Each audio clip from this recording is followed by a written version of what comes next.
here with Miss Leanne and Leanna. Sorry, I'm waking up. Wake up, Rachel. I'm great. Wake up. Who's somebody I met through Bookstagram.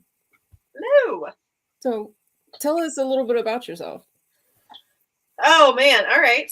Well, most people call me Lee. Let's see, what about me? I'm 37 years old.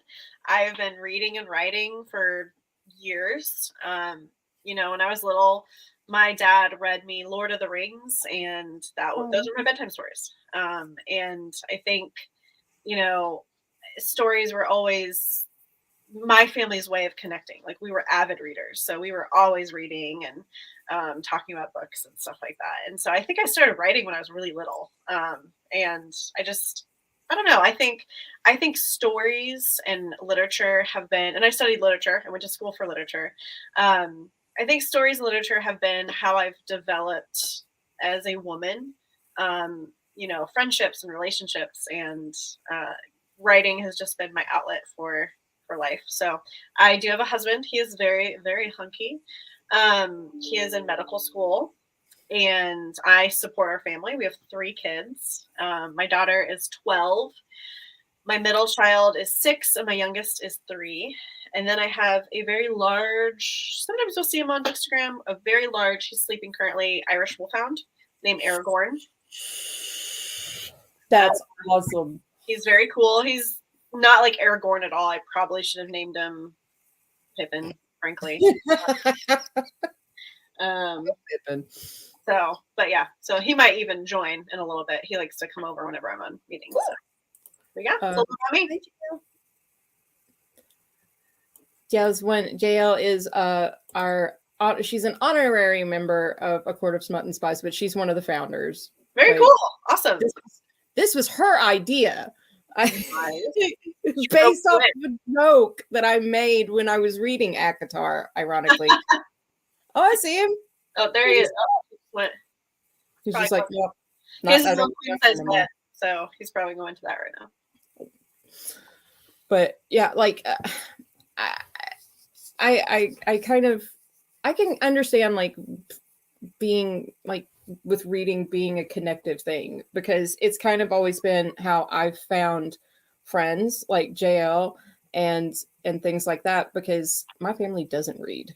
Really? Like, you couldn't get them to crack a book, if you couldn't pay them to sit down and read one.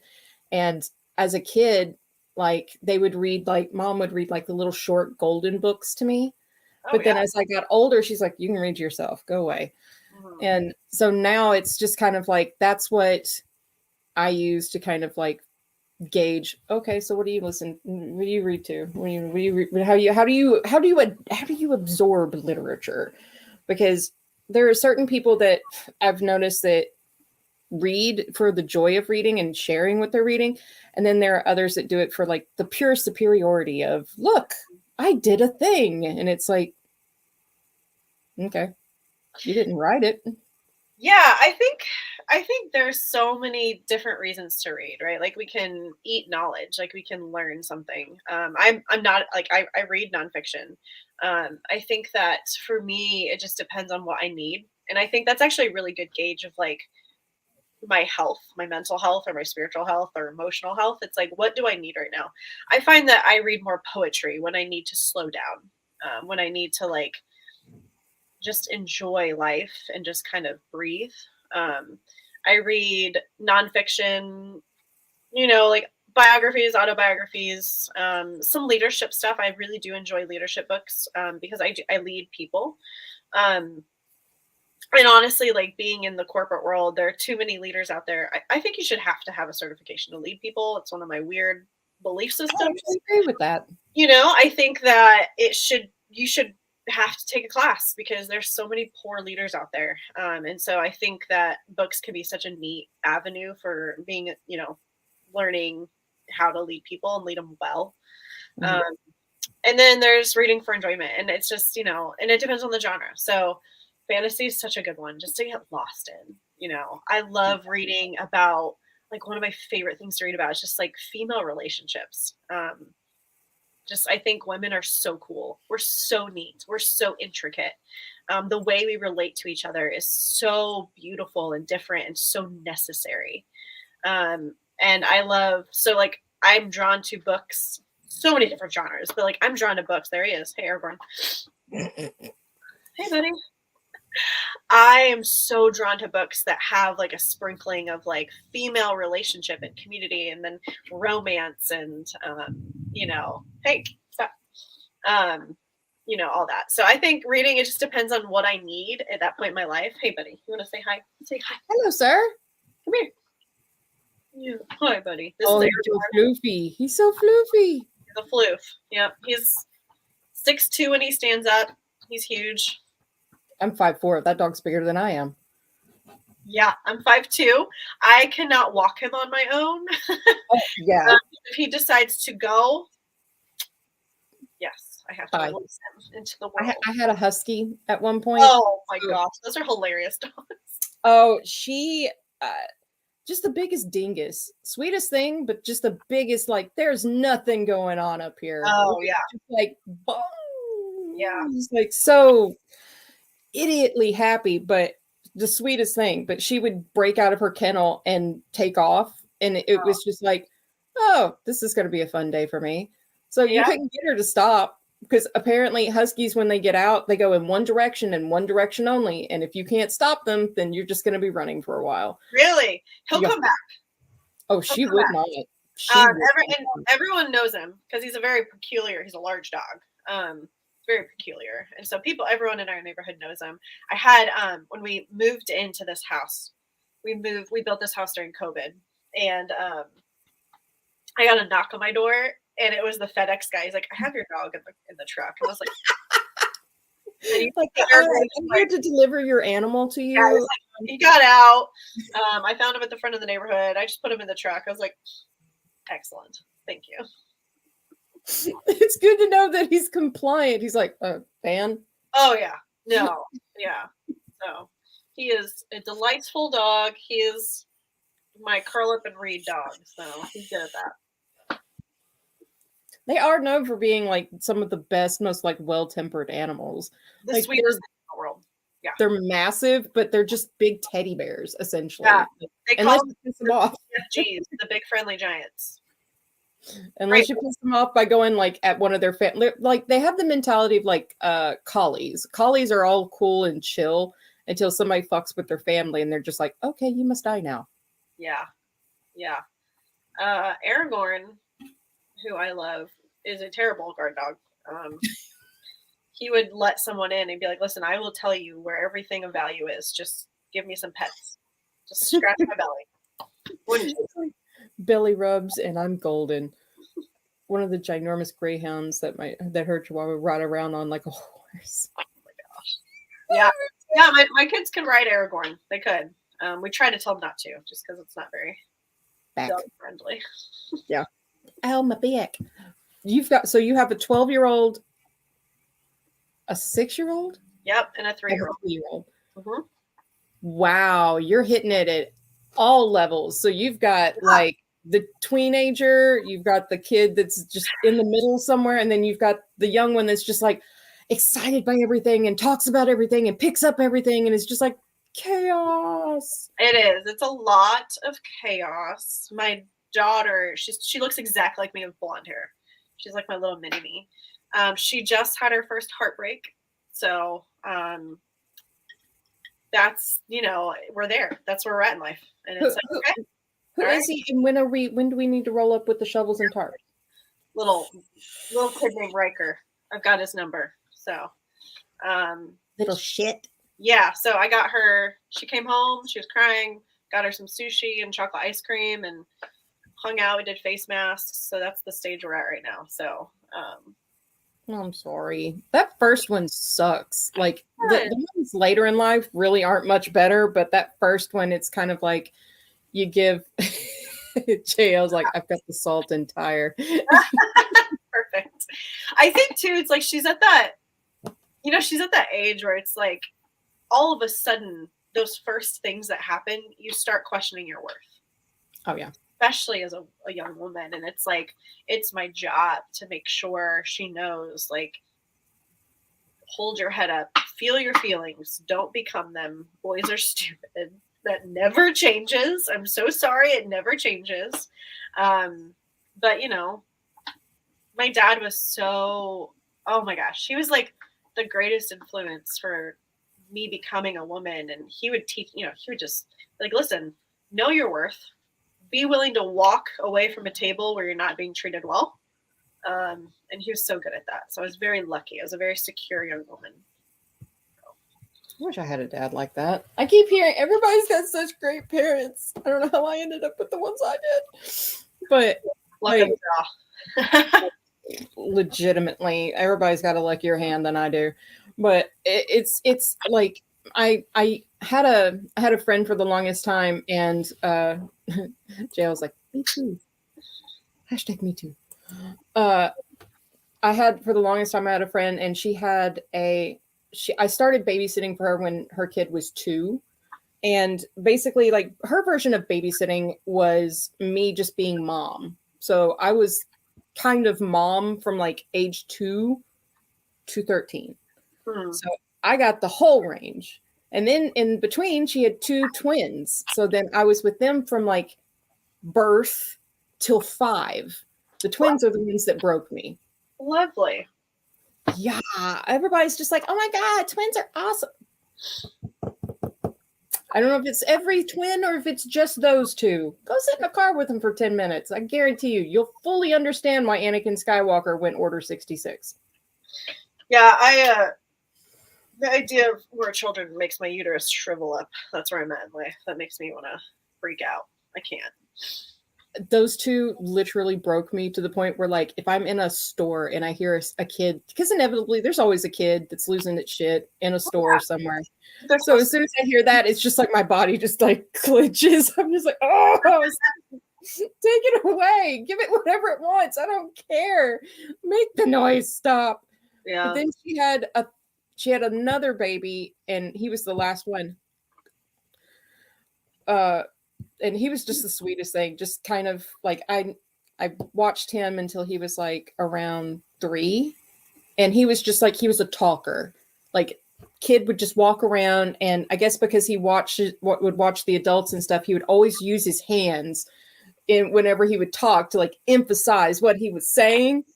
So it was the cutest thing ever. And but like sitting there looking at him, watching him do it, I was like, you're going to become a politician. I can tell right now, because you've got the jazz hands. It's just like you've got it looks like it's so funny. But yeah, like her daughter is the closest thing I'll ever have to a kid. I have twin nephews that are 4, turning 5 soon. They're sweetest, but can be gremlins sometimes. These were the spawn of Satan. Like, oh, they were just... Okay, like literally one of them had to go get allergy shots. I went in with him once because she wanted to stay in the car with the baby. And this kid literally looked the doctor that was meant to give him the shot in the face and told her, you're not going to touch me if I don't want you to touch me. If you touch me, I'm going to tell my daddy, and my daddy's going to kick your butt. Oh, yeah. All right. I just looked down and I was like, you did not just say that. Well, immediately, I was just like, can y'all leave the room for like just a few minutes? I'll take care of this. They left the room, and I sat him up on the table, and I was like, I need you to understand something. Your mom loves you. Your mom would never do anything to hurt you. I'm not your mom. Don't do that again. There you go. You don't talk to people like that. And like, it didn't make a bit of difference. He still, like, the father was a heavy influence on how these 2 treat women. And it's, yeah, oh yeah. When you see misogynist growing in children, it's just like, oh, so that's where they come from. That's where the little assholes come from that break people's hearts and treat women like shit. That's where they come from. Yeah. Listen, I have 2 sons. And I'm going to make them take me on dates. If they want to date women when they're older, they're going to have to take me on a date first, and they're going to learn how to treat a woman, and they're going to learn right. So I'm gonna have two little studs in the world down the road that are going to know how to treat a woman, and it's gonna be great. So See, that's parenting done right. Like her 12-year-old started, I don't know if you, I don't, it's just talking. It's not really dating. Like she wasn't going anywhere because I was just right, like, I mean, yeah, they're just going out.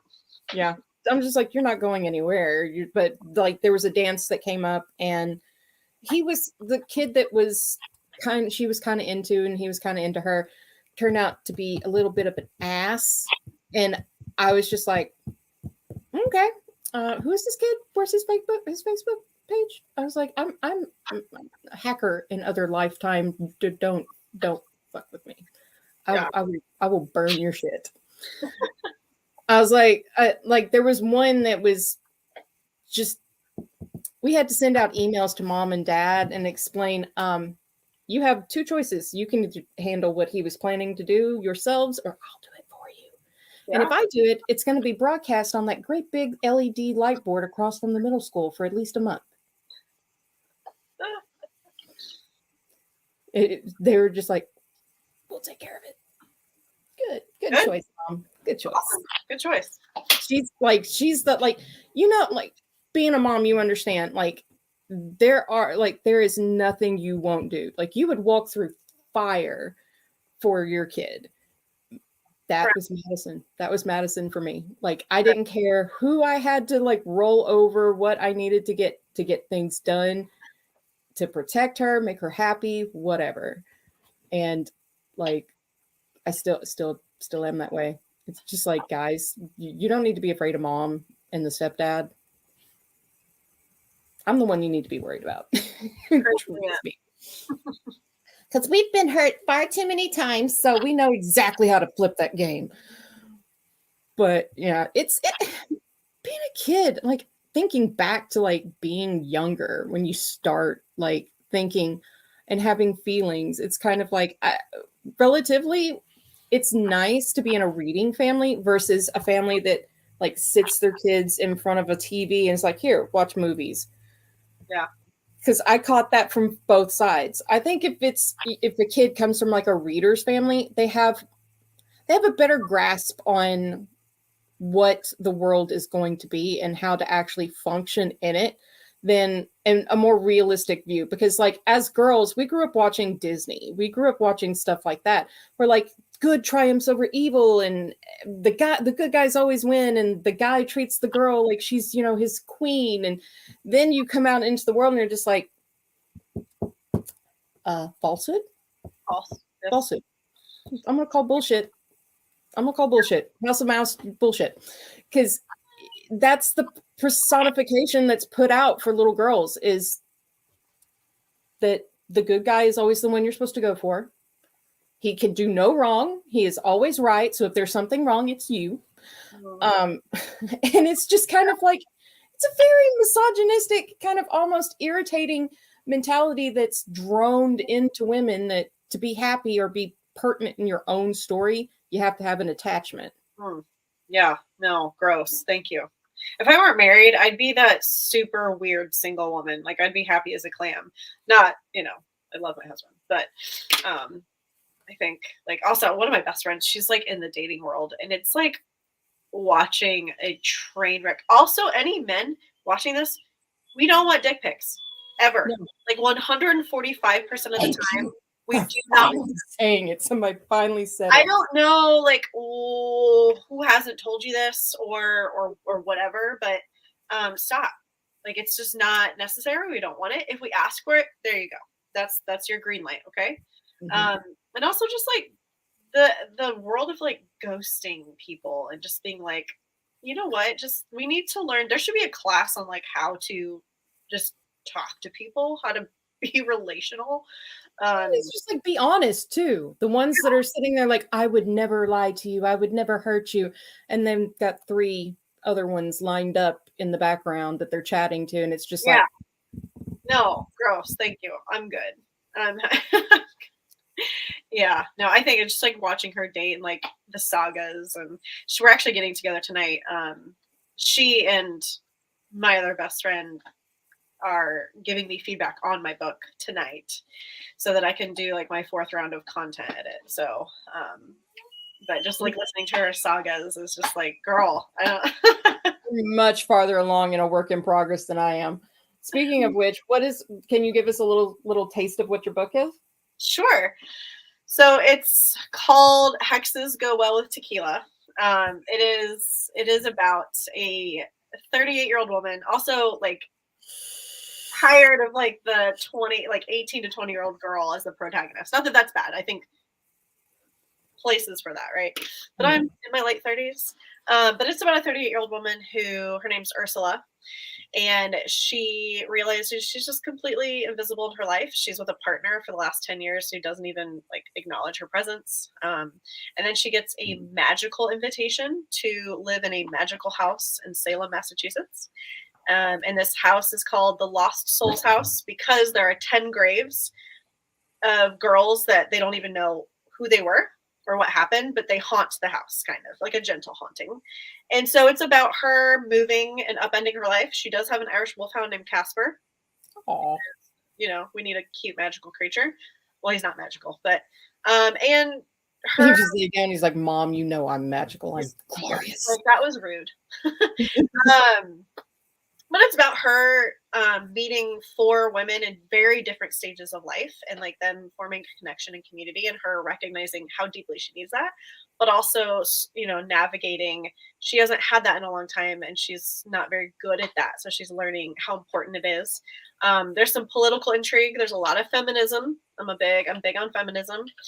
And then she meets a grumpy bachelor in town. There's like a lot of like magic realism and he's been cursed and it's just kind of like a bachelor. What did he do? What did he do? Yeah. Got cursed? What He got cursed and he kind of swears off women and dating and he looks like the brawny man from the paper towels because why is that guy so attractive? I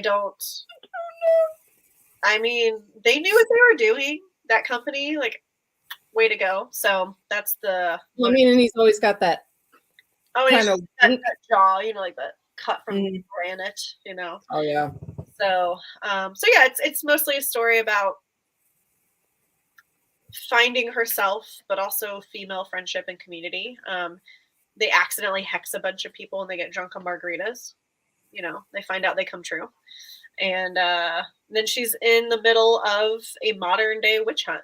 So it's about a little bit of mystery and intrigue and found family. So it's got that like cozy autumn vibes with a little bit of gentle haunting, if you will.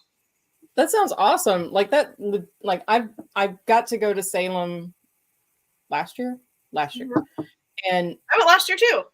There's so many things that like I didn't get to see that I want to go back and see, but like the predominant thing there that kind of like kept catching my eye was how people were just genuinely friendly. Everybody thinks like for some odd reason that if you're into like witchy earth vibe stuff that you've either got to be like one end of the spectrum, which is like the ultimate hippie that's stoned 24/7 like Shaggy, or you've got to be like sacrificing animals. Yes. It's like darkness and death. And it's kind of like these women were just called witches because they could make things that made people feel better. Like medicinal stuff. Like not a witch. Yeah. You know. Yeah. But also like my family heritage goes back to Salem. Like we really? were before I went, I started researching it. We were actually one of the first few families that came over and settled in Salem town. All right. When it was called Salem town.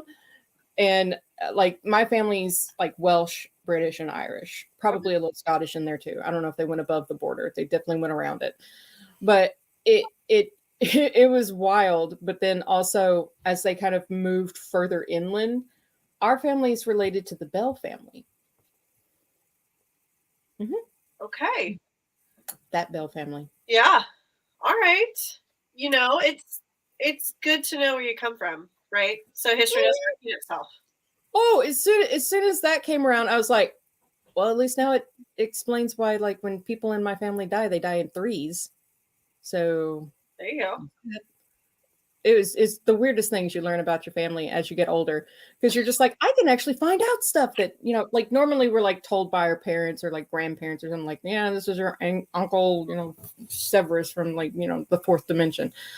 But like, I like reading nonfiction as well. So like my nonfiction is primarily like around like Elizabethan era type stuff, like the Tudors, and then it's like weird. I go from like British history all the way to World War One. Don't know what happened. That's really important. It's interesting. It's very interesting because it's at a time where lives are just beginning to be documented, like it's wild. experiences. And when you take that into context of like war scenarios and not knowing, are you going to be alive tomorrow or even in 15 minutes if you get told to go over the top? Yeah. It's one of the things that it's kind of, it's beautiful stories, but it's also kind of very sad when you think about it, because there were whole families, like whole towns, all of the dudes in that town went into a PALS battalion and would go overseas to fight. And if you were lucky, maybe 5 would come back. Mm-hmm. But there were towns where no one came back. Yeah. And it's just like, what would life like that be? Being in a town where there's literally no men. The next man you might meet would be like 8 towns away. I don't know. Kind of sounds nice. It's I don't know. The Tudor stuff is like, I love Anne Boleyn. She's one of those women that I think kind of gets a bad rap because of what happened. It's kind of like the impetus of put it all on the woman. It's always the woman's fault. And I'm just like, yeah, Adam and Eve. Yeah. I was just kind of like, wait a minute. She just shows up at court. He likes her and asks for her. And it's her fault? Well, yeah, it's always the woman's fault. Yeah, I was just like, wait a minute, how'd that happen? How is it her fault? He's the fucking king. It's not like she could say no. No, correct. It's not like that. Those go back to like biblical times. It's like Bathsheba, right? David and Bathsheba. Mm-hmm. I mean, go back to biblical times. It's like, do you say no to the king? Was there an option? What part of the story do we not know or hear? Like studies have been done too, like on how we report history and how few women figureheads we talk about, and they're usually in the sense of, oh, she was a great beauty, or something like that. It's like anything other than that, just like very Swan Princess mentality. What else is there? Yeah, what else is there? You should write a book, How to Offend Women in 5 Syllables or Less. Exactly. I love that old man. Yeah. I love that old man so much in that movie. I was just like, yep. At least he knows what he's talking about. Because that book, that dude, to start off, Derek, was very, very, very annoying. Really was. His Brom was a lot worse, though. Couldn't stand Brom. He was just cheating all the time. He was a little shit. But so, like, I guess we could segue into like, so we met on Bookstagram. It's so hard I want to say book talk, but it's Bookstagram.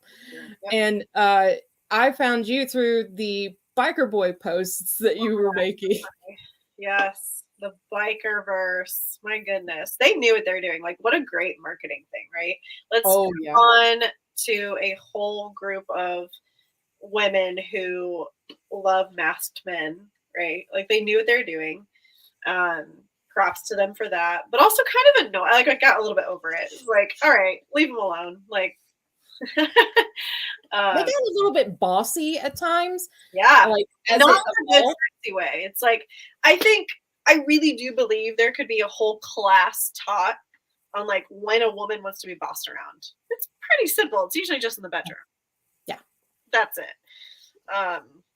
That's not always true. I'm actually going to be very careful there. That's not always true. But yeah. So yeah, that's the biker Bookstagram. Yeah. That came about, and I was just like, I was just like, is this really happening? And then the more and more like I interacted with your posts and stuff, the more of them I saw coming out of the woodwork. And I was just like, Like, okay, what's happening here? This is an actual thing. yep. Your For You page was all of a sudden all biker guys, and you're like, what is happening? Pretty much. But then it was like there were some women that were just like, where are all these bikers coming from? And I was like, you figure it out, you let me know. Good luck. Yeah. But some of them were just like, so like, you like to be challenged. I can challenge you. And it's like, Sarah, sit down and just be quiet. Sit down. You don't do that. You know, I would like to see a different group of like a new resurgence, like cowboys. Let's get the cowboys to come in and wrangle up the book girls, right? I feel like I'm in my cowgirl era right now. I'm totally down. Let's get Uncle Copper on the line. Yeah. Like, do you know who Copper is? I do. I think we should find some cowboys, be like, hey, can you just like start doing the Bookstagram thing with the book girls and kind of knock out. I think, and I say this gently, I think the biker guys kind of need to be knocked down a peg. I think it's time. It's time. I will say, whenever it started like getting really heavy, like they were like, we claim all of the book ladies, we claim all of the book girls, and I'm just like, where are our book boyfriends? Like, we have cosplayers that represent these men. Where are you? Yeah. Like, I literally started tagging like Stuart Mackey, Tyler James, Victor Rawl. I was just like, where are you, boys? There aren't enough of them. You know what I mean? Like, if you look at like gentlemen who are on Bookstagram, like they have so many followers because it's primarily women, right? Like, I think like 95% of my followers on Bookstagram are women, which I love. That's the space that I love because women we're just so cool. But then you find like a guy and it's like he's been on Bookstagram for like 2 weeks and he has 10,000 followers. It's like, well, correct, because that's like a gentleman walking into a women-only bar. Mm-hmm. You know, it's very like you only have to have the corresponding attachment for us to be like, woo. Yeah, it's interesting. I told my husband, I was like, if you started a Bookstagram, you would, and he's very handsome too. Like did you ever watch The Resident? So Conrad Hawkins, that's kind of what my husband looks like. Plus he, wears scrubs. And I was like, if you started a Bookstagram, you would get like 20,000 followers in like 2 months. Easy. And he was like, that's probably shorter if he hit the right pocket with the people from Book Talk. Right. Like there was a guy that, like, he's gorgeous, was beautiful, beautiful man. But he actually read books. Like, he could actually tell you actual plot lines from the books that he was reading. And he was reading some of the most popular ones. Oh, yeah. I was like, oh, my God, you understand the prose to that? Yes. Soon. But there were so many people that started following him, and he got, like, over 1 million followers in, like, a little under a month. Yeah. And everybody's like, it's just because you're pretty. You're not really reading the books. And I'm like, really? I was like, I think that, like, yeah, she knows what I'm talking about. You know what's really funny? So my husband, I got him to read A Court of Thorns and Roses, right? He finished that one. He's taking a long time to read them because he's in medical school. But he came home one day and he was like, I cannot take this book to school. And I was like, did you have multiple women come up to you? And he's like, multiple women were coming up to me while I was reading, because I was like, honey, that's like seeing an endangered species in the wild for a zoologist. That's what happened. And he was like, and he's a very, God love him, very attractive, and also very like, I have a wife, please don't talk to me. And it's very cute. I'm like, I am not jealous. You're good looking. Women are gonna flock to you. Women are going to flock to you like glue if you have A Court of Thorns and Roses out. I was like, it's like a beacon. And he was like, one of them asked me if I had read chapter 55. I was like, all right, that's inappropriate, but fair question. Like, there are some women that would ask that question. Like, the thing that freaking threw me for a loop was where women were automatically, like, right off the jump, like, hunting Adeline, go read those. And I'm just like, I was like, way to throw them in the deep end. Yeah, I think toe in the water first. Yeah. Let's be very careful. Like, I was like, are you serious? You sent them straight to HD first thing? Also, I feel like again, if a man is going to read something like that, like dark romance, women, like, trigger warnings are good for us. For men, they should have to read like a disclaimer and sign it at the bottom. No, I will not kidnap a woman. No, I will not stalk a woman. And like, No, I will not attempt to enact any of the things that happen in this novel because that's wrong and I don't want to go to jail. outside of this inked page, this would be a felony and not good. So, yes. There were so many I saw that were like, run little mouse. And I'm just like, do you even know what that means? And then there were some that were making the acronym, you know, if I catch you, I fuck you. And I'm just like, okay, listen, boys, like in the book sense, that's okay because he can't come off of the page. Yes. But when you're in the real world, telling a woman, if I catch you, I fuck you, that is a precursor to sexual assault. That's not good. That's not foreplay. No. That's frightening. Please don't do that. That is a threat. Yes. You know, I'm such a big advocate too. Like, dark romance is not really my genre. It's not really my thing. But I'm such a big advocate for like, it's also such an interesting genre. It's such an interesting and imperative genre. Because I think that dark romance can be a place for women to experience something that we actually have to deal with in real life in a very scary and real way, in a fun way, in like a safe way. It's like, this is actually a safe place. You know, what percentage of women have had to deal with sexual assault, abuse, worse, you know, just being scared all the time. Like, my husband and I talk about that all the time. I've turned him into a feminist. And it's really important because it's like, I don't think you realize that women were prey. That's it. That's like bottom of the food chain when it comes to the world. We are prey.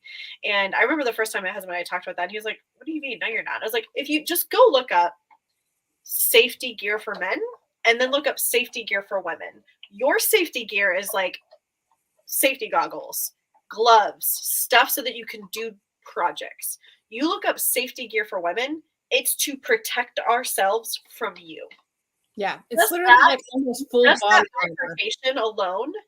I wish more men understood that. So I think dark romance is such an interesting place for a woman to be like, I have experienced this, or I know that, like, I am constantly on alert because we have to be. I mean, we were told to go to the bathroom in groups. And I think it's funny because it's like, people will joke about it. Yeah, people will joke about it. They're like, you have to go in a group. It's like, correct, so that we don't die. It's like, we are taught at a very young age, without it being said, you are prey. And it's like, dark romance is such an interesting, even if you like it, even if you don't, it's such an interesting world where you can go into that world and come out with something fun, or, you know, you can enjoy it instead of be afraid. And so even if dark romance isn't your genre, like, be really careful. Like, that would be my message to people who go against it. Be very careful, because sometimes that is where some people heal. Or they can just like relieve stress. So I think it's interesting. I'm a big. My brain just skitzed it out. I was just like, the bathroom thing, going to the bathroom in groups, and then I was just like, and the whole thing with like when boys would chase girls on the kindergarten, like, or like on the playground at school, and they'd be like, oh, he just likes you. Yeah, And it's like, okay, can we come about this in a more dialogue centric way instead of you pummeling me into the ground? Absolutely. Like, what are we teaching our boys? And boys will be boys. Oh my gosh, one of my favorite shirts I have, it's like little, like, they're like little witches, and it says girls will be girls, because it's just, you know, but yeah, I think that's such a that is what do we teach them? Like, what are we teaching our children? Like, what words? We need to be so cautious. Like, I'm a leader. I lead people. And when I was little, I was called bossy. Little boys weren't called bossy.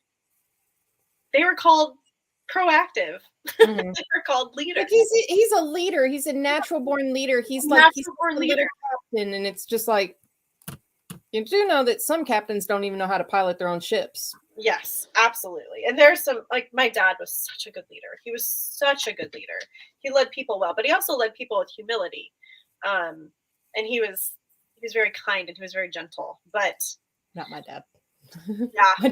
My dad is like, let's put it this way. If my father were, I have forbade my father from ever being on social media, because if he ever got on social media, he would be Uh-oh. reported so fast.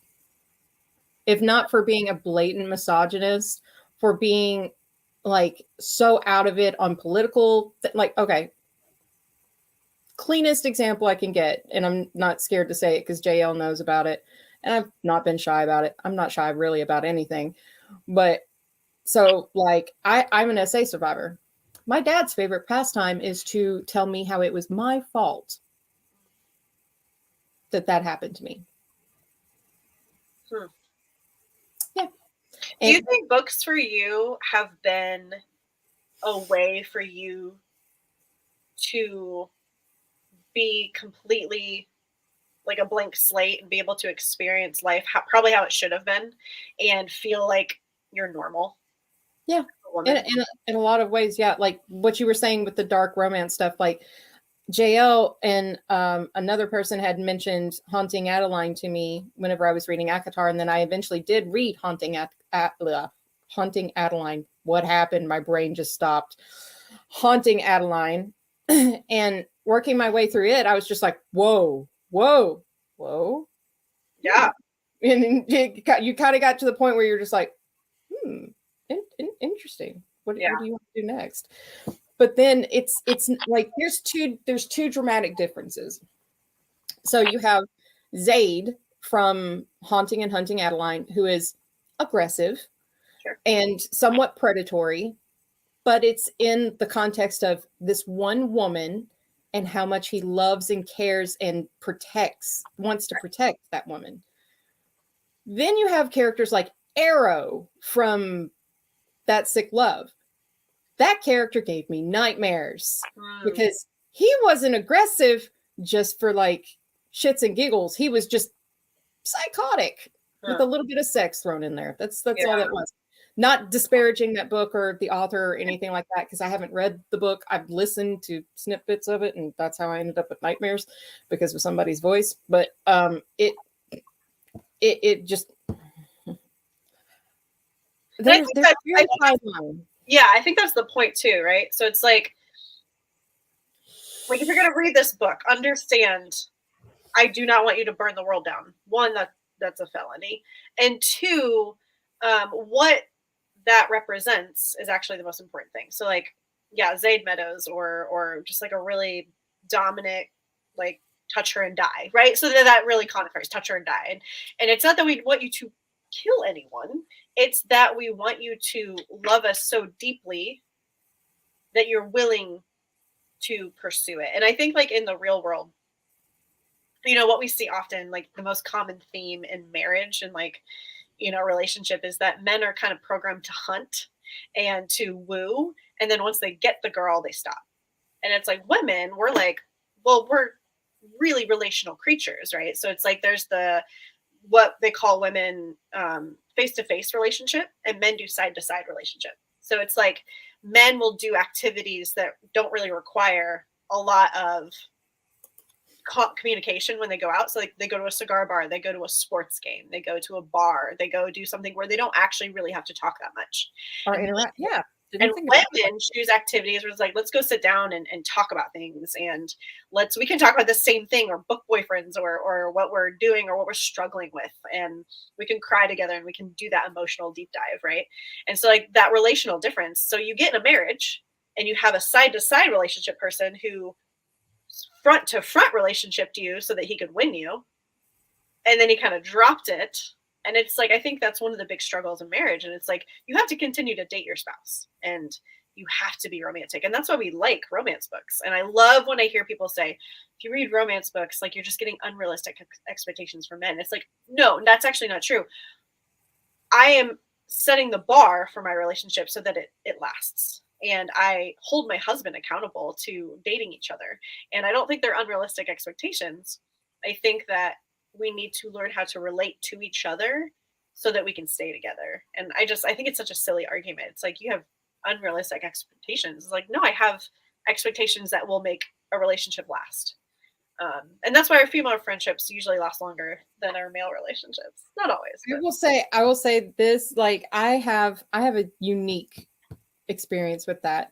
Like I love seeing women that have positive experiences having women friends. Like I'll be honest with you, I may have like two close female friends. One of them's in the chat. And uh it's I don't know what it is, but it seems to be, and it's I don't think it's me. I could be wrong, but I don't think it's me. But I'm kind of no filter, very, very honest about things. So like you ask a question, you're going to get the answer. Don't ask if you don't want the answer, or my opinion at least. And then it seems like I can be friends with somebody for a while and it's fine. But then there's a cutoff point where it's just like, I stay the same and they change. And it's like, I don't know how to accommodate the change in Interesting. In like personality. So it's just like, I have more guy friends than I did anything. I've always had more male friends, which at times is good, and then at other times is very bad because you get pegged if you have too many guy friends as being the girl next door, which automatically makes you like, that's the thing that I hate about having so many guy friends. You have so many guy friends and you're the girl in the group. You're the girl. You can be as nerdy as they are, as sporty as they are, as knowledgeable as they are, as badass and risky as they are. You get pegged as either the girl next door or the girl that's like applicable to every guy. Or yeah. Or you get pegged as the little sister. Like, oh yeah, I can't date her. She's just little sister, man. I can't do that. And it's like, hi, not actually related to Josh. You could do that. Can we discuss this? Like it's frustrating at times, but never have I've had one instance my entire life where any of my male friends have ever stepped in between me and a guy, and I was okay with it because I was just like, hey, could you come here for a minute? Like stranger danger. And I mean, that's a rare occasion. But why is it that I think society is kind of in a way, and we see it in books, like with classic literature specifically. You see women in groups, like you were saying, and to feel safe and relevant, they have to stay in their group. They come outside the group and it's like they're discounted, they're not important, they're ignored, or they're smacked down. And in society now, it's like women need other women to feel like they can speak, or like they have a seat at the table. And it's frustrating because it's not that way for a guy. A guy doesn't need all of his friends to come stand beside him to talk to somebody. His guys don't text their friends, hey, if I'm not back in like 45 minutes, this is the person I'm with, come find me. Yeah. No, they don't. It's different for them. They don't have to worry about it. I think one of my favorite things I've heard, especially like women in leadership, is men yell when they're not being obeyed. Women yell when they're not being listened to. Accurate. I think that really sums up kind of like what our world has done. And I'm not like when I say feminism, like I'm not against men. I think men are fabulous. I'm raising two of them. I think, what my dad used to say is, not all men are bad, but all of us could do better. And that's because we've created a world where men have to learn to do better. It's not natural. And that's sad, but it's true. And it's, I don't know. I think attention. Hi, buddy. And so I heard him whining. I was like, oh, what's the matter? You did not have enough attention, did you? Okay. So but, yeah, like it just, I mean, there are certain things that I live in the South. So like I live in Tennessee. So the dynamic that I've seen here versus other places that I've gone, like I've been to New Mexico, I've been to Colorado, I've been to Kentucky, Rhode Island. Like there's a dynamically like significant change in men locally. When I go out, like I have women that have literally like, why don't you just like look for a dude around where you live? Stop looking so far away. And it's like, hi, have you seen the stuff around where I live? No. So don't do that. Like, is there more like a sexism amongst the men because very Republican, very patriarchy. Red state. Yeah. Red state. Yeah. I'm technically in a red state too, and we did produce Mike Pence. Deep apologies for that. But I'm more in like the area. Apologies. My state helped get him fucking elected. But it is a little bit more progressive, I will say, than like a Southern Republican state. So. Oh yeah, Southern Republican is like it's the Civil War. It has not changed. Yeah, it's very much the same mentality of you're different than us and you're subservient to us. So bow down, lick our shoes, and behave. Yeah, and then be quiet. That's primarily like I hear men with their women or like with certain family members in the past, but then like with friends that I've seen with their husbands, they keep telling them like just be quiet, be quiet. I'm like, what would happen if we told you that? If we told you to be quiet, what would you do? You'd lose your shit. probably. But with us, we've been programmed to be like, okay, sorry. Yeah, I'll wait my turn to have a personality. Huh. Would you ever consider moving? In a fucking heartbeat. Yeah. Yeah. If you got the opportunity. Where would you move to? Anywhere. Just not here. Well, I mean, like the cold states are not necessarily my favorite. Like I would probably either go like Massachusetts down to South Carolina where JL lives, so I could annoy her more. There you go. Or literally clear across the country to like Oregon. Yeah. Just pretty quiet places. I want quiet. You live in like city or are you more rural? No, there are more cows and churches and corn than there are anything. And I mean corn is in the actual food, not the an acronym for the naughty books. I can't like you have no idea how hard I laugh every time I hear somebody say corn. I'm just like I'm in India. We have lots of it, so I understand. It's just like everybody's like, oh, it's so pretty in Tennessee. I was like, yeah, but it's stupid. The state in itself is so it drives me crazy. There are more people that go to our local library to borrow movies than to read books. I think that's kind of common, unfortunately. But it's sad. I mean, I like whenever like you said you read with your kids, you read, and things like that. I used to read to Madison. I bought her very first like actual novel. It was The Never-Ending Story. I bought that great one. And then I bought her, of course, everybody has to have a copy of The Princess Bride. Well, correct. So I bought her one of those. And she was just kind of like, well, what's this? And I was like, oh, girly, great. You're going to learn. You're going to teach you some things. But then she gets older and it's just like Roblox and video games and like being online. And I'm like, unplug.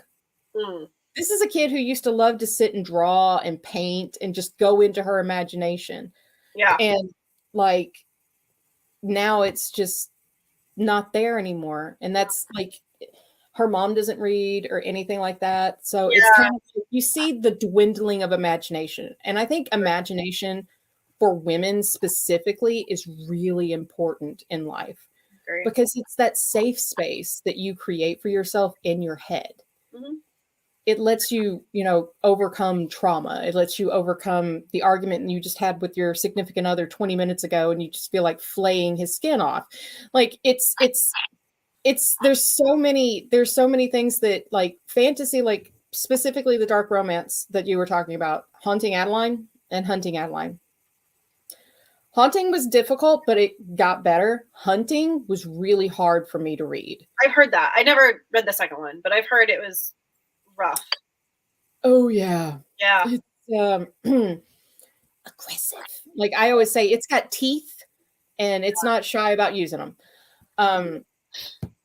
And the sad part is like the dynamics within that book are really interesting when you break them down. When you take the sex aspect out of it, you have a woman who is essentially like dealing in the sex trafficking of women. So it's kind of like you have that betrayal of sexes dynamic, and it's it's vicious and it's cruel and it's just like the most raw like example of it. And that's like what a woman would be in that world. She'd know she had to do the things she had to do so she didn't end up on the block, which is a bad mentality that all women have.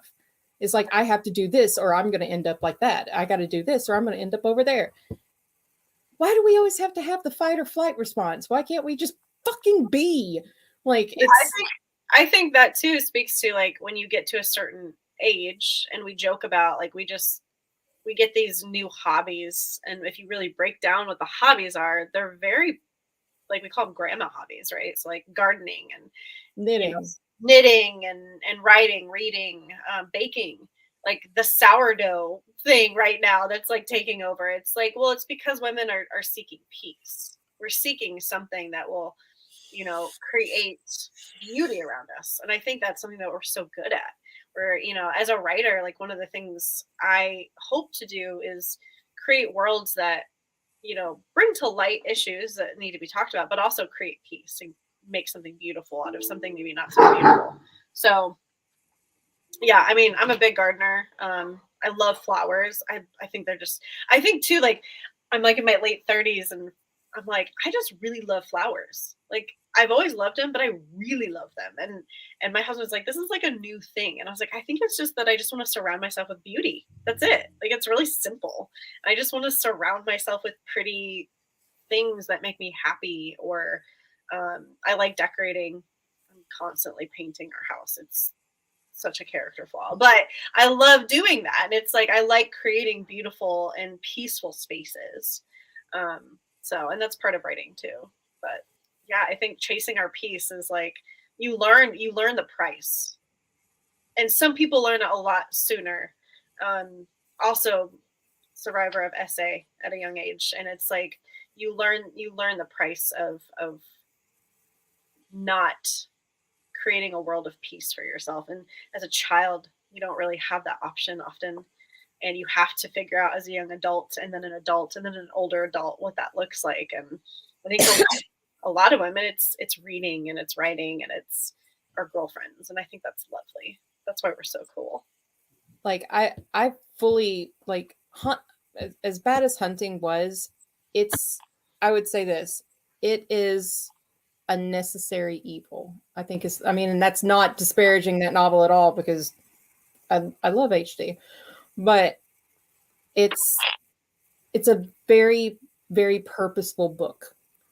And it has a bunch of trigger warnings, so please do check the trigger warnings. Yeah. But being somebody who has gone through sexual assault and stuff like that, reading that book, it forced me to acknowledge things that I had not dealt with, that I had shoved off to the side and was like, I don't want to think about this. So I'm just not going to think about this. It's not, it can't bother me if I don't think about it. But that book puts you in scenarios where it may not be verbatim what you went through, but it has enough relatability about it that you feel those emotions again. Like right. everybody which is everybody gets triggered at some point by something that happens to Feyre in A Court of Thorns and Roses. Like for me, it was Tamlin locking her in the house. Yeah. I couldn't, after that moment, like as soon as he threw that magic wall up, I was like, fuck you, buddy. You are dead to me. Yeah. Like before Rhys ever came in, I was just like, no. That's not okay. But I will say, like, there are books that write aggressive sex scenes and things like that for entertainment value, that's not, everybody has their own flavor. Sure. And then there are books that have them in it for a purpose. Yeah, absolutely. There's a very big bifurcation, I think. And I think people just have to figure out how much they can handle of either. So yeah, it's very, you have to really test your temperament against what you read. But I mean, it is, I think there needs to be more discussion openly about how we as women experience the different parts of our lives. Like as a little girl getting, older, coming into being like a teenager, coming into be a teenager, like you have essentially, like if you don't have a good like sturdy family life or like a good, core friend group, you struggle because you can't determine who am I because you've not been shown any of the necessary things to be able to develop that core personality in yourself. Like we take reference from everybody. Like that's one of the things I will say that's like men aspire to things, women almost copy paste things. Mm. Like I want to be like her, I want to look like that, I want to be able to speak like that. Like it's attributes that we're like, I want that. It's almost like accessories. Like, I think but it's that's why women struggle with jealousy more. oh yeah. Yeah, interesting. Like that comparison. Yeah. Like men, it comes out as competitiveness, which is why I think it gets disregarded a lot as jealousy. But women are, I mean, I've been on the receiving end of like just absolute vitriol just because I disagreed with an opinion like in the Star Wars family, like realm. I was just like, look, this is an opinion. Don't hurt me. Like, I mean, like I would defend. Okay, like I would defend Anakin and be like, look, it's not all his fault. Like there are many aspects you guys aren't looking at, like the fact that the kid was raised a slave and lived his entire life as a slave. Yeah, he joined the Jedi, so he had food and better clothing. He's still a slave. He can't make his own decisions. Foundation. Yeah. Yeah, he can't go Villain anywhere. origin story for sure. Yeah. Yeah, and it's just like And there's redemption at the end. Very. I pity Anakin. Like George Lucas said that like Anakin is not the villain. He's the biggest victim in the whole galaxy. And when you kind of look at it, yeah, the kid didn't really have a fucking hope. As soon as Qui-Gon died, he was fucked. Yeah. Because Obi-Wan didn't have that whole father figure dynamic. Yeah. He didn't I mean, have fatherless sons, right? Like it's a whole different world than fatherless daughters. It's just different. It's very different. I mean, women, I think women, like I had to, with my family, I had to learn one, that it's okay to not forgive people for the things they do to you just because they're blood. Two, it doesn't matter if somebody's blood or not. Like JL and I are not blood relatives, but she's more family to me than a number of people that I'm related to by blood. I love her so much. I would literally do anything for her anytime, any day, whatever. But there are people in my family that I wouldn't walk across the street to like douse them with water if they were on fire. Yeah. Like it's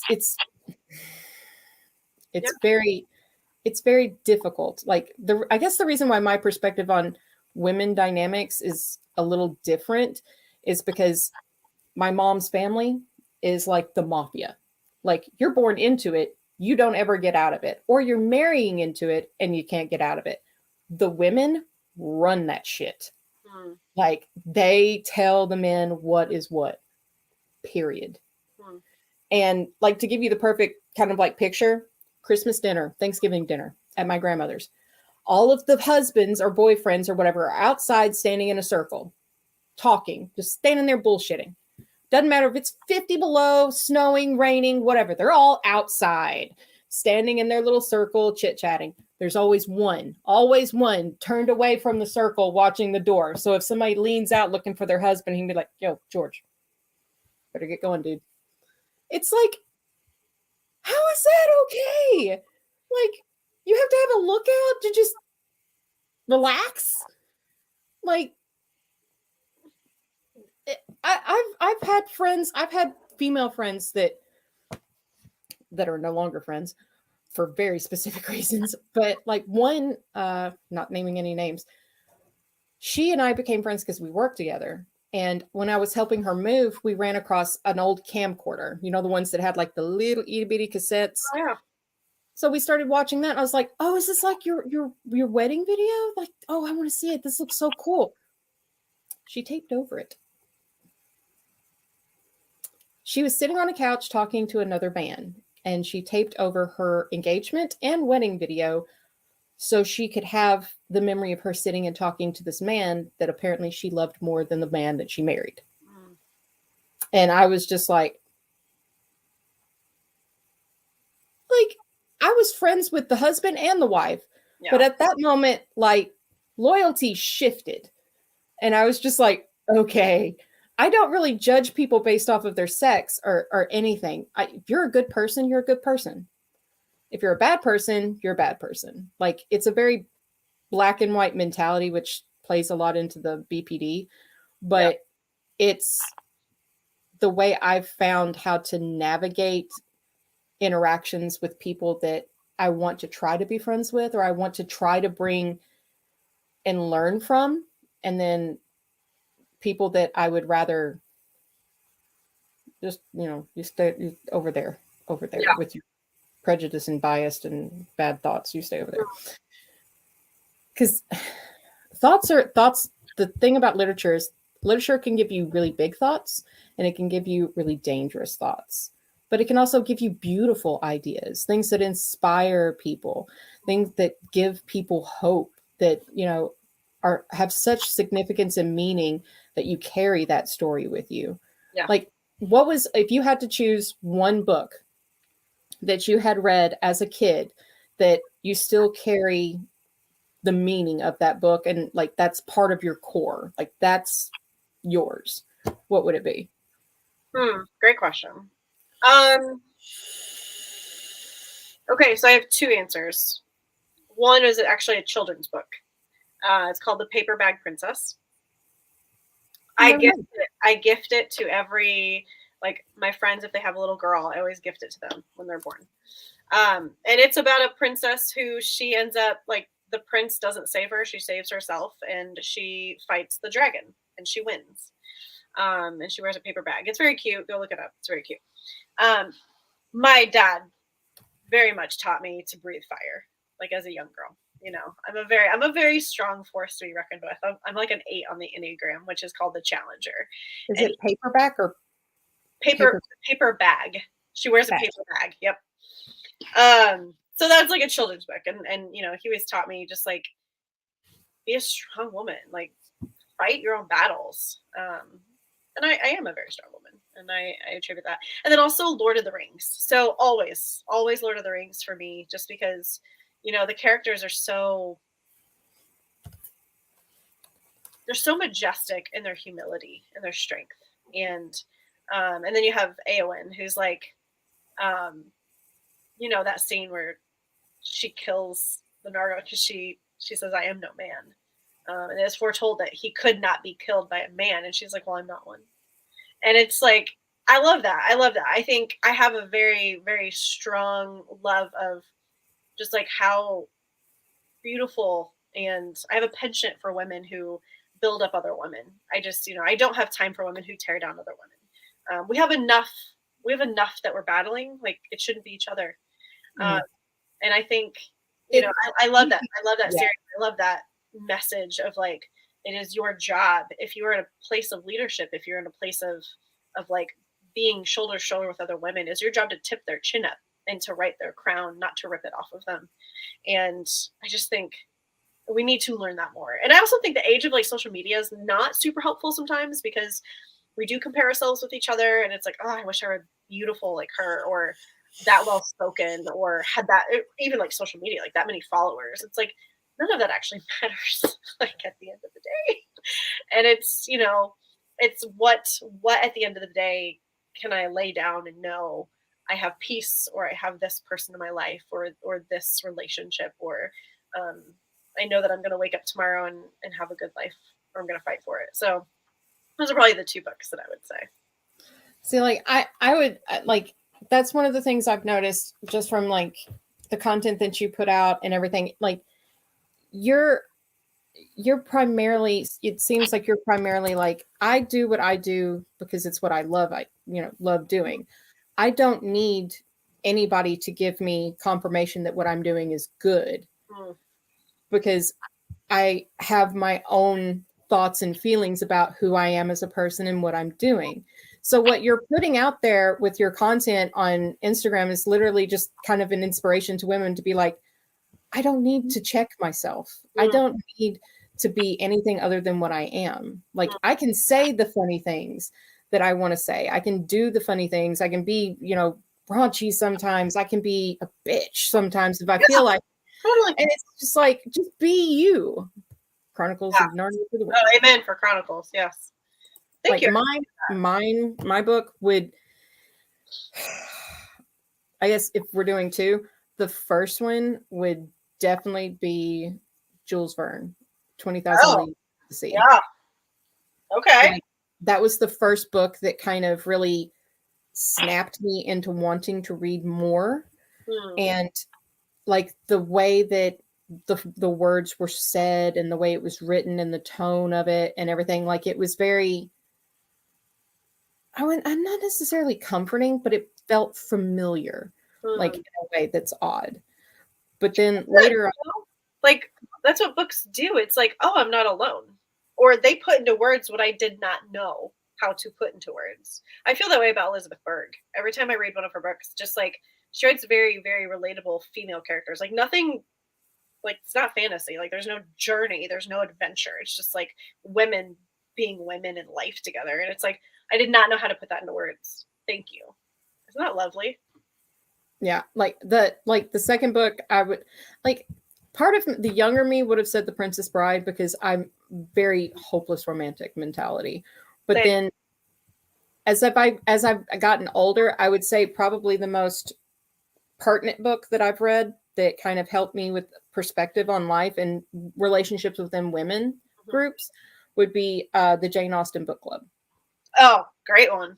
Yeah. Because you see the levels of different dynamics that women in general deal with. You're Yeah, I struggling to do. be A a great wife, a daughter, example. you're struggling to be a best friend, but also, help your friend. And, like it deals with women's interactions with men in a very positive way and in a very, Yeah. kind of negative way as well, where you see the betrayal, but then you see Grig trying his dead level best to be Yeah. like, "We're not all assholes. Like, give me Yeah. a Oh. chance." Well, Like, there's even redemption for him, the guy that cheated, right? Like, mhm. and I think that's lovely too. I think it's nice to see stories where it's like a man can be an asshole and then there's redemption.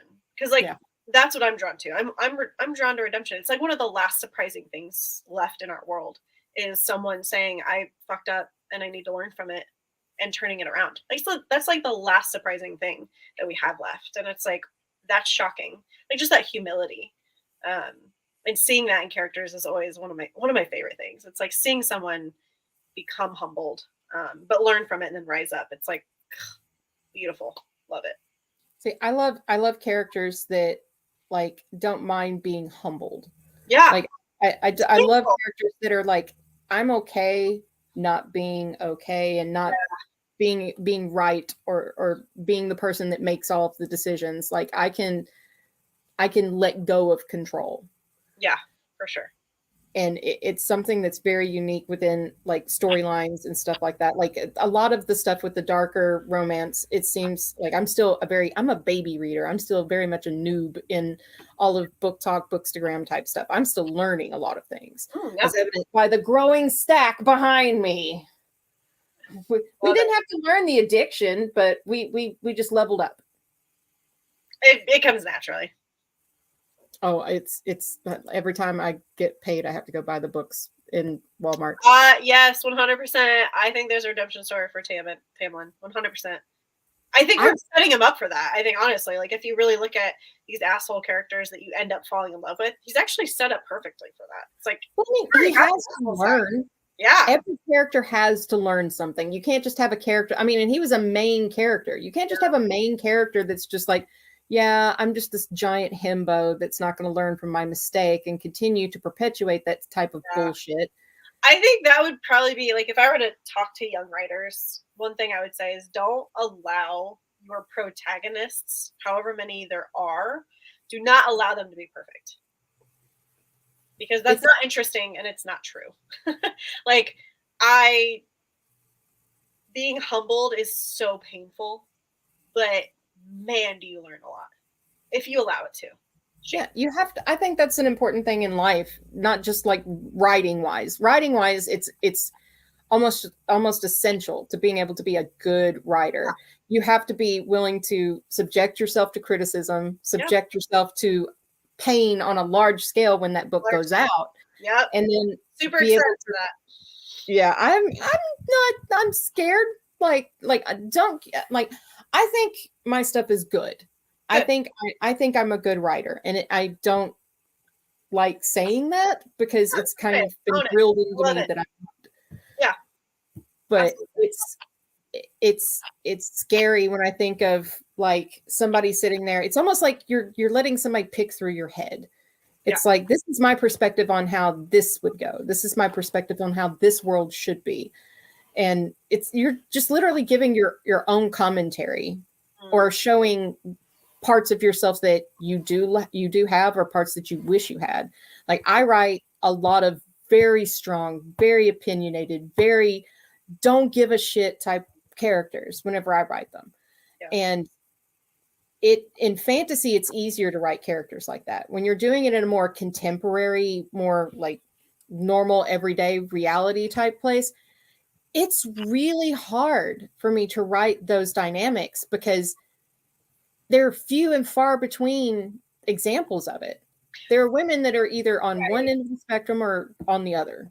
I think too, though, if you put that kind of woman in the contemporary world, it's easier to assign her a title like shrew or bitch or ice queen. And in the fantasy world, we don't have those titles as much because it's just a very different setup for her. It's almost like she has to be those things to survive. But if you strip that away, you take away the dragons and the magic and trying to save a kingdom, and it's like, we're fighting a different kind of battle as contemporary women. We're like breaking generational patriarchy or curses, or being a contemporary, for sure it's hard. I think you have to. I think I tend to make my main characters more like my best friend, and then the side characters more like me. Um, she's more gentle than me. She's just one of those beautiful souls you just love to be around, and she's just delightful. She's like a fairy, but grounded. So, and then the side characters typically tend to be more like me, a little bit more like witty and, quippy and stuff like that. But it's probably my homage to her because I'm in love with her in a different way. Like she's my other soulmate. So, yeah. Like Erin, like my main character, like my work in progress is it's like a different perspective on like everybody knows the King Arthur legends. Everybody knows that. I wanted to come at it from a different perspective of not trying to reimagine Arthur's story, but what's the backstory on everything happening in that world that we don't get to talk about or see about or anything. Like there's a whole country over there. We don't even get to acknowledge. Yeah. Like what's happening over there? And the fact that, around that time period, if we're keeping it within the original source material, it would have been a matriarchal society. It would have been run by a woman. Yeah. So what would that be like in a world where everybody has literal power, literal magic that they can manipulate things and navigate life with? Yeah. Like that's an extra tool in their kit.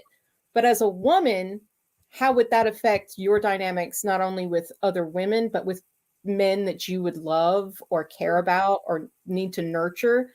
Like it's something that I wanted to broaden because I think narrowing the scope to just Arthur diminishes like the story of like Vivian, Merlin, Morgan Le Fay. Like it's there's so many characters that are worth exploring that just fall through the cracks. Yeah.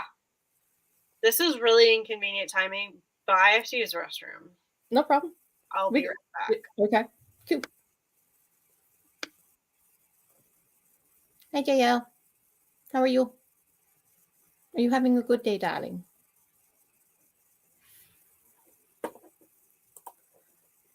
I'm going to throw JL under the bus. Where is it? Where is it? Where is it? Aha. JL is currently writing something. So at some point, JL, you're going to have to come on here and talk with me about your writing, your work in progress.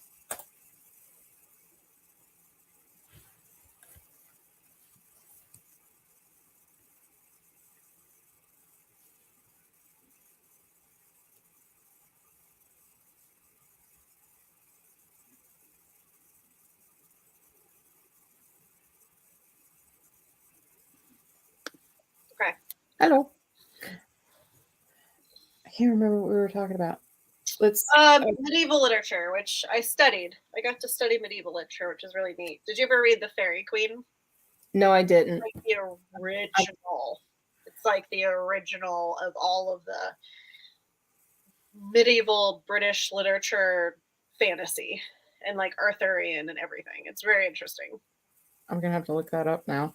Like I try to keep like I try to use what little I like. I was an English major whenever I started college, and then I swapped over about midway to being a history major, just because history had started kind of really affecting what I was writing and influencing what I was writing.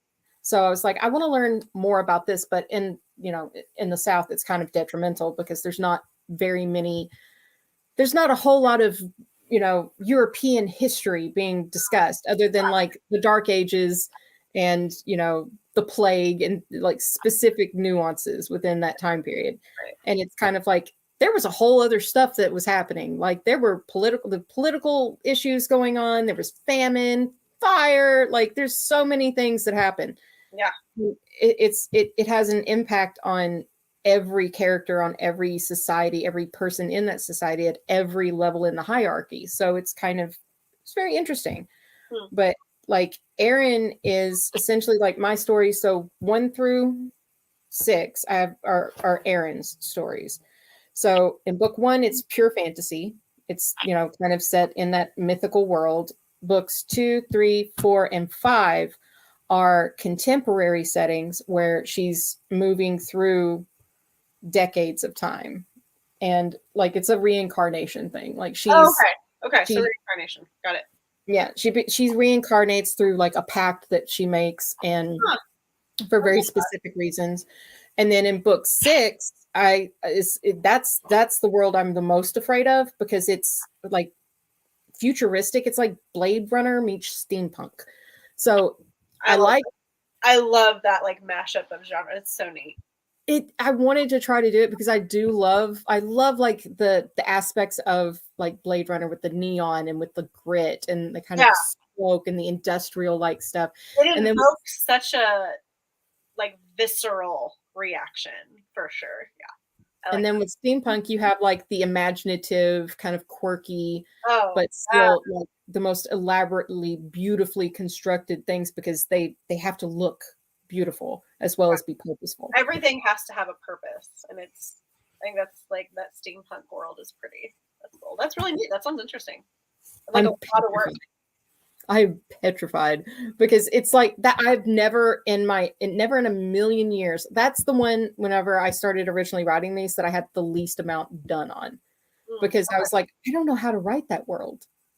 I don't know how to write that world. Adventure. That's awesome. I think that there's something to be said for like write what you know, but then also get uncomfortable and learn. I think that's important.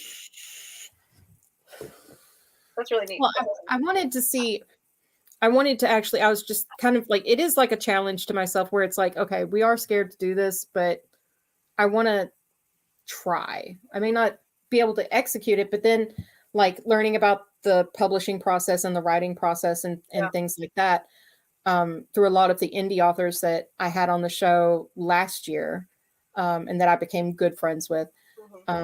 Like I know that there's many different levels that things have to go through before, it's out in the world and you're judged actively instead of passively. Yeah.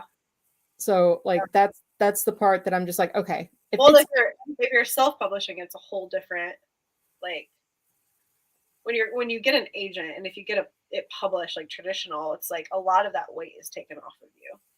But if you're publishing yourself, it's like you're your own checks and balances. You have to make sure that you do all of the necessary steps to make sure that this is the best version of your work that you can get out there.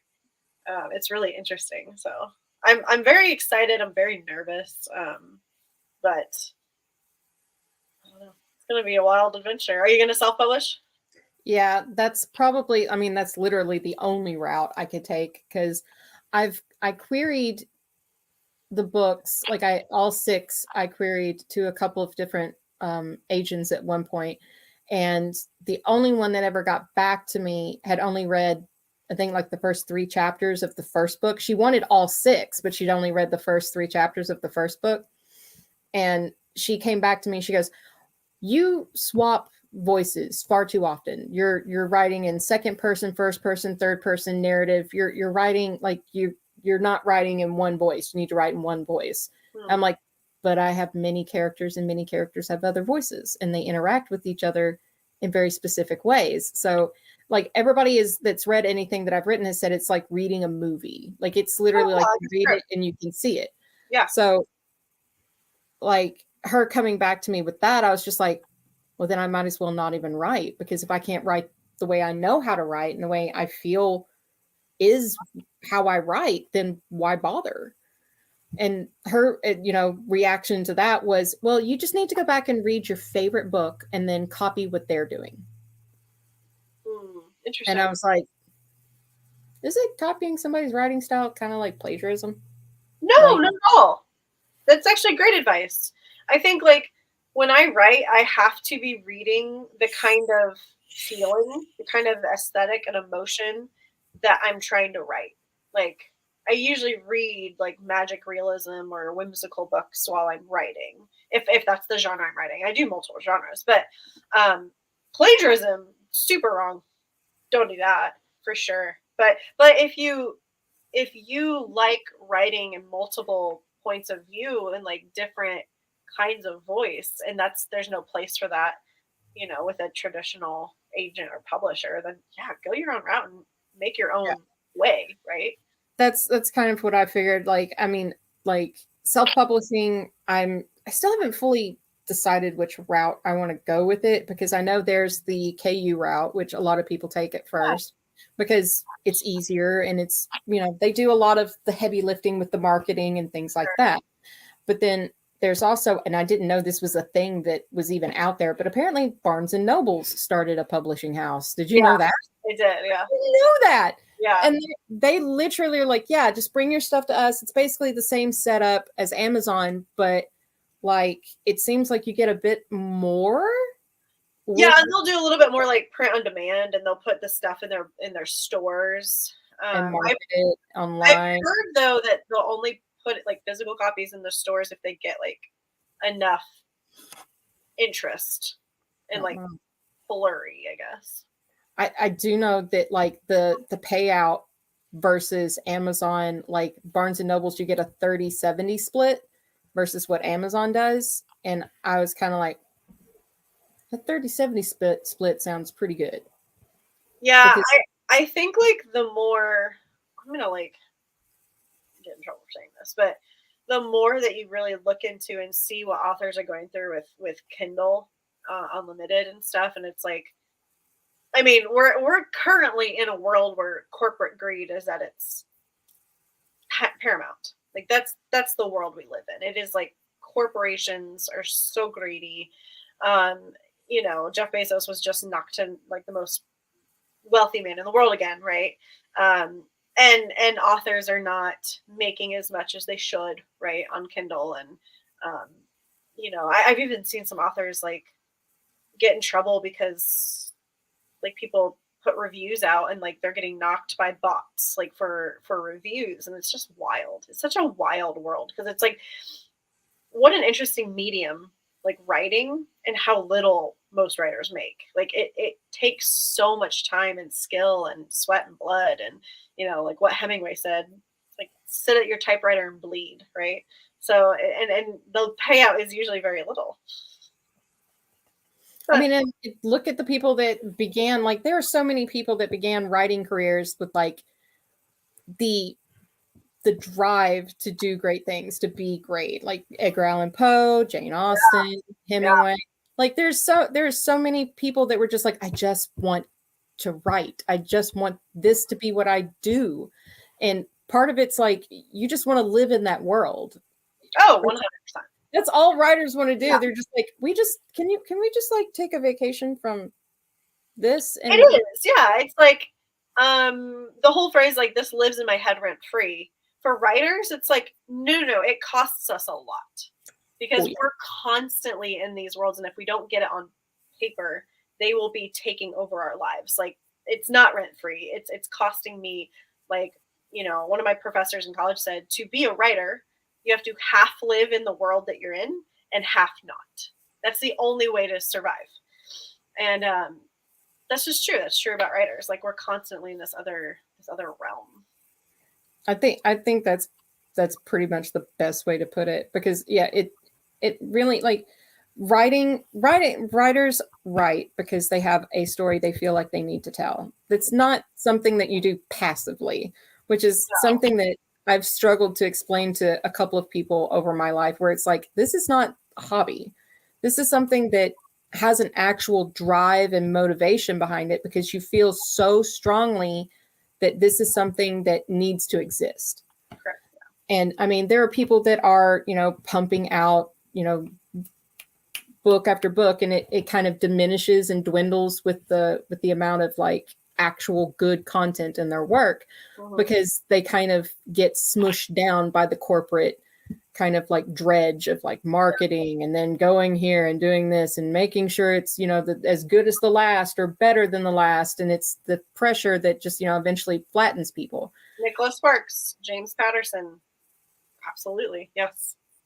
Like, the best, like, we were talking about dragons earlier, and, like, trauma and stuff.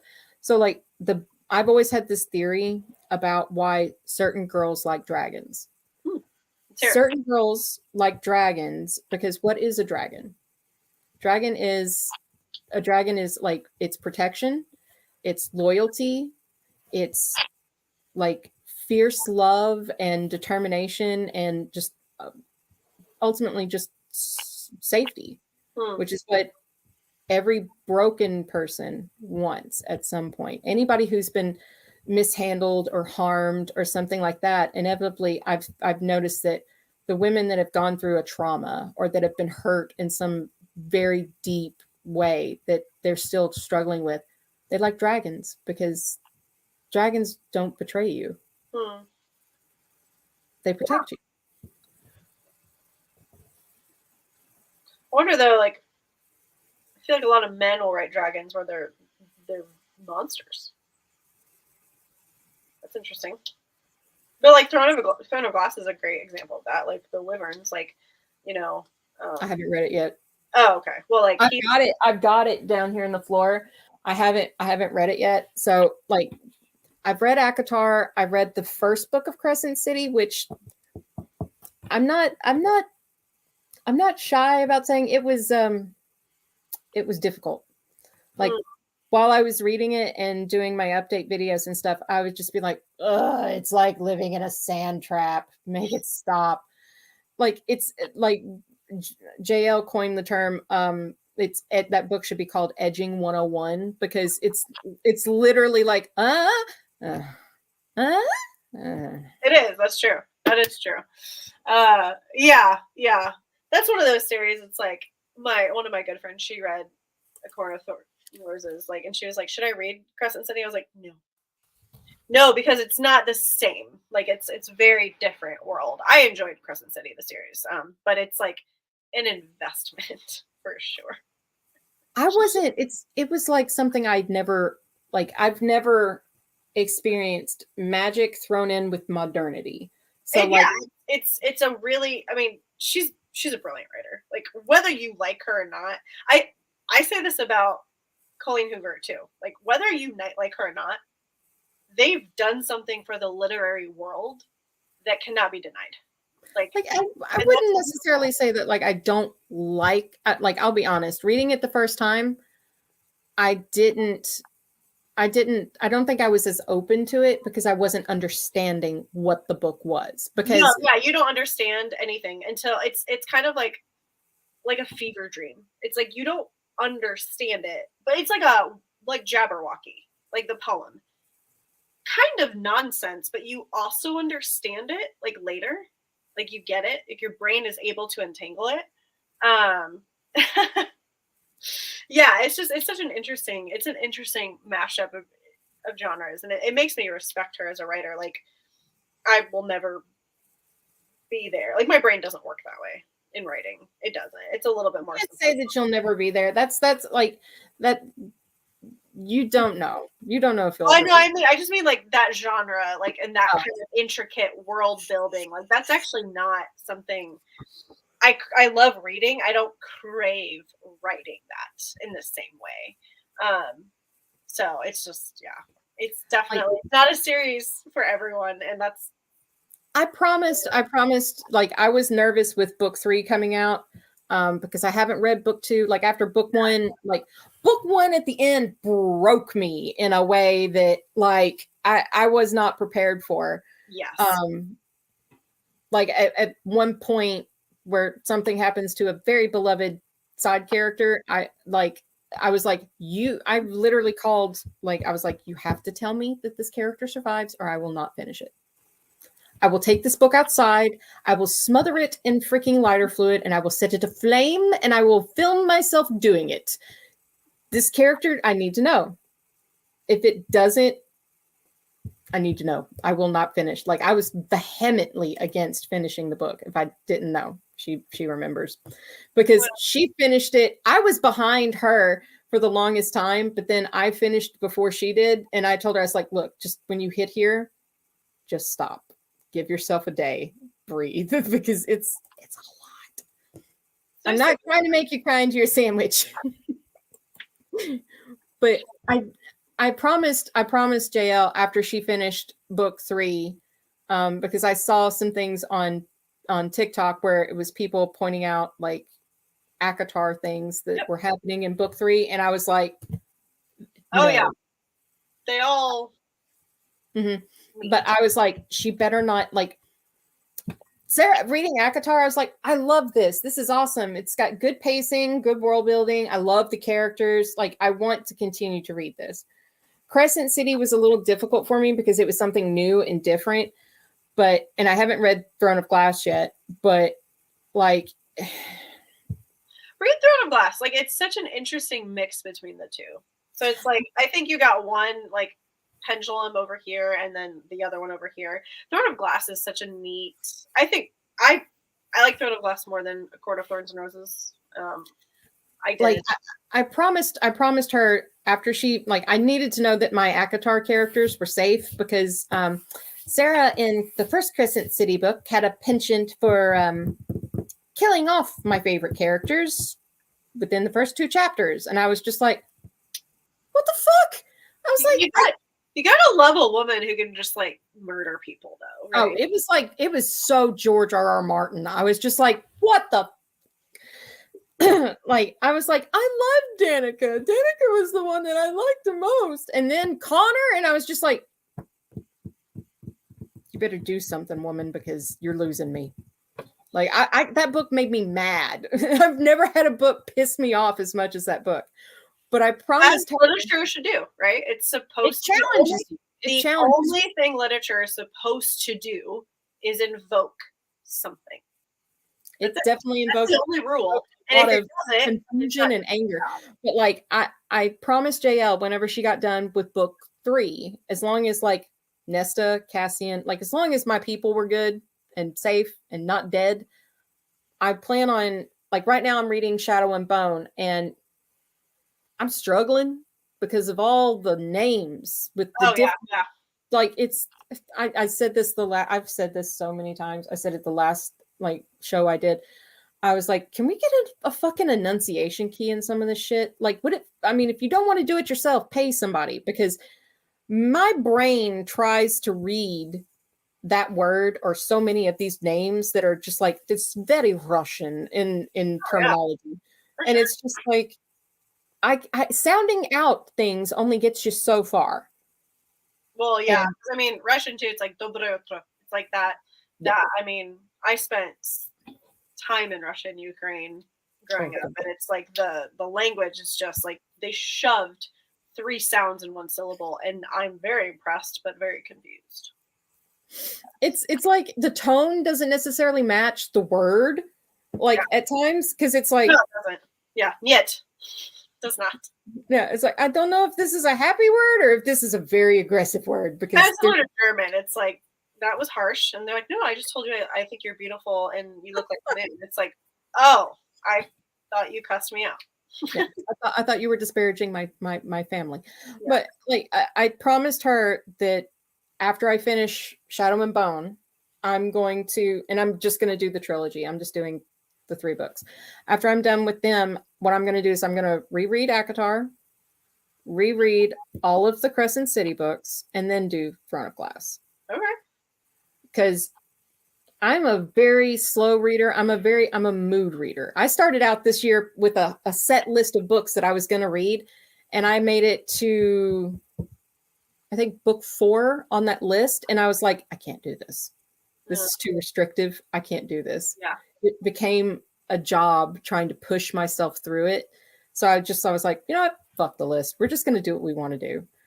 Yeah. So I'm going to, that's my intention. And then this next year, whenever I'm going to try to do it more, I like having indie authors on. Like, as of next year, I want this pod to be purely for indies. Like, I want to be more involved in the indie community. I want to get to meet more people and experience more literature, because I've discovered a lot of really, I mean, one of them she pointed me towards was The Night I Spent with Aubrey Fisher by Christopher M. Tantillo. It's right there on my shelf.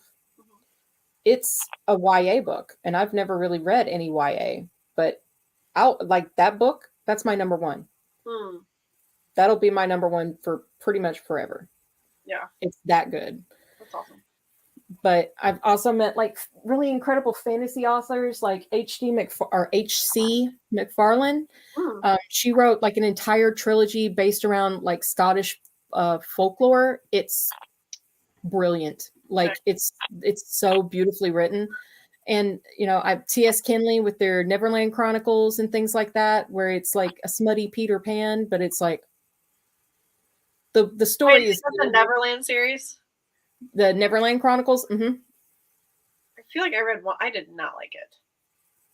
Oh, was it? No. I think you're thinking of like the Never King. Is that? Yeah, it's not that. Oh, I'm so sorry. If there are people listening that I couldn't with that. I do not like why choose. Really fun fact about me: I don't like it because I'm such a like one person creature. I can respect it and I understand it, and I love that we're like reversing that harem and like the world of patriarchy. I think it's awesome. There's a place where it's just not my thing. I'm like, no, I just want one man, and I want one man to want me. That's it. I'm good. Yeah, I can't. Kind of stress me out. I typically, as a reader, I'll pick the wrong guy that she doesn't end up with. Like the Inheritance games, great books. Totally was a Grayson fan. Very upset about that, and I will die on the hill of that. But yeah, so I different series though. Never King. I'm still learning about, like, I haven't got the Inheritance. It's on my list, but like I've got a lot of like I bought Fourth Wing because everybody was reading Fourth Wing, and then I bought the second book. Well, I will say this: I'm not disparaging this author in any way. I love her books, but I will say the Darkverse series by Runix. It's good, but I think it could have needed a little bit more editing. Because she becomes really repetitive with like 4 phrases. The straightening of the spine, the blue eyes, the staring, and then the whiskey voice. It's like, I like it. Over and over. Over. I'm like, okay, sweetie, you got me the first time. Stop drilling. You hit oil. Just stop. But did that like, and I'm not gonna lie, for the first couple of pages of the Predator, I was just like, oh my god, enough with the fucking eyes and the voice. Like, just tell me the story. But then towards the end of it, I was like, I don't really care about any of that shit anymore. This is good. Yeah. I still rated it 5 stars because I was just like, it made the turn. That's the risk when you self-publish too, because you don't have a very, unless you know, hire. Basically saying, JL, that I promised you that I would reread all of Crescent City, and then explaining what I was planning on doing with rereading ACOTAR, and then doing Crescent City, and then doing Throne of Glass. Well, listen, I only have a few more minutes because I do have to get prepared for my next meeting. which is work. How many more? How much longer do you want to? If you want to, we can go ahead and end right now. If you need to do other things. I have a few minutes. So if you want anything else from me, I'm here until 50. Well, and I gotta. If you could like enter any world from a book that you've either seen or read, what would you pick? Oh man, what a question. It's loaded. It's just like, yeah, it's like when someone's like, "What's your favorite book?" and it's like, "Listen, all of them." If I could live in any world, I honestly think when I'm at my most like feminine peace place, I would live in the house of practical magic with my best friend and eat brownies for breakfast and grow herbs and have a tincture shop and love people and invite women to dance under the moon and jump off the roof safely. Like I think that's like at my most like just as a feminine peace kind of place. That's what I would choose. If I'm like I want to fight things, I would, which I have that in me. I'm very much like let's go to war. I think Middle Earth because it's like there's so much there and there's so much like you read Lord of the Rings. There's other like pieces. Oh yeah. Right, and it's beautiful, it's interesting, it's fascinating, and who doesn't want to become friends with an ent? Please, like that would be delightful. Although I actually got to meet God bless my freaking brain. I got to meet the actor that plays the Ent and Gimli. Oh really? Yeah. I cannot remember his name for the life of me right now though, and I feel horrible. Oh my God. Like, see this, I swear to God, my brain is like cognitive dysfunction is a real thing. And it's eating my brain alive. Well, that's where I'd live. That's what I would choose. Davies. There we go. I was like, it's not John Rhys Davies? Yes, I got to meet John Rhys Davies. Yeah, Gimli. Yeah, I got to meet him last year at a con in Nashville. I actually got to be part of an interview with him, and whenever we were like in the intro to the interview and everything, and he sat down, I was just like, "Holy shit! I'm sitting here with Gimli." That's like crazy. It was wild. He's my husband's favorite character, Gimli. Oh, he wants to get a basset hound and name him Gimli one day, and I was like, excellent. He's the sweetest man. He is the sweetest man. Like, but he when we were introducing each other, he was like pointing at us like, "What do you do? What do you do?" And then he got to me, and I was just like, I write."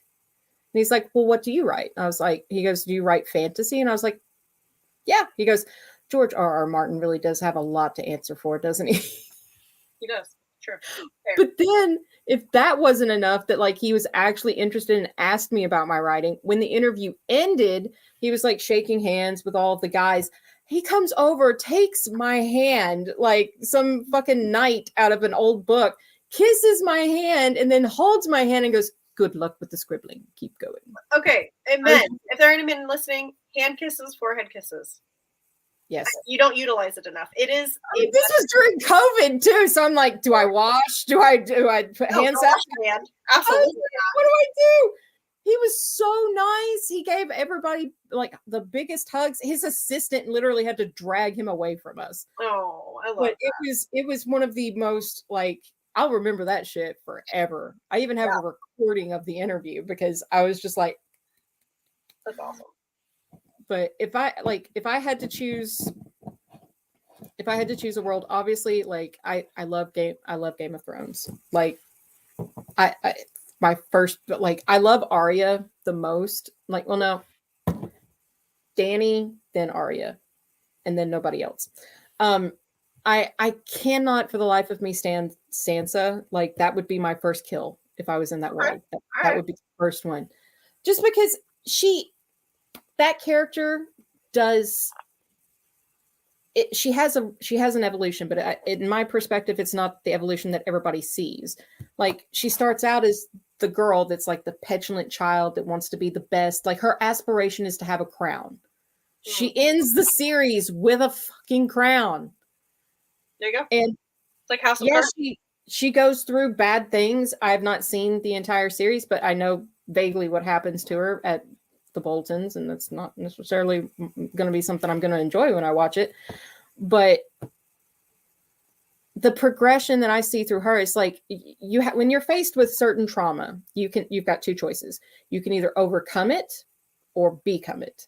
Yeah. And I think Sansa became Cersei 2.0, because when you see her at the end scene of that episode, and she's in her gown with her, her robe and her hair, the everything, it looks like Cersei.